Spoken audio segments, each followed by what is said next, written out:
আমাদের সরকার প্রতিষ্ঠিত হলে আমরা কৃষকদের কাছ থেকে সহায়ক মূল্যে ধান ক্রয় করবো, কারণ কৃষকদের উপরেই কিন্তু সেই ধানের উপর মানে কৃষির উপরে কিন্তু ভারতবর্ষের অর্থনীতি দাঁড়িয়ে গেছে।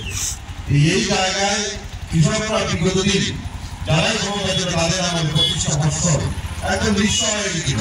কৃষি ক্ষেত্রে তাদের বিনিয়োগ মুখ ফুরিয়ে গিয়েছিল বিরোধী শাসনের পরে, কারণ কৃষি কাজ করা যেখানে ধান উৎপাদন হবে সেই ধান বিক্রির জন্য সে টাকা বা যে অর্থ পাওয়া দরকার, লাভাংশ পাওয়া দরকার, সেটা তো হবেই না।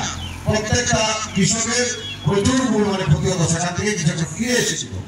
সেই জায়গায় মানুষ সারা 18 সালে সরকার পরিবর্তন হয়েছে এবং আমাদের সরকার প্রতিষ্ঠিত হওয়ার পর থেকে আমরা কিন্তু সিদ্ধান্ত নিয়েছি এবং তারপর থেকে প্রতি বছর সেখানটায় ধান ক্রয় হচ্ছে।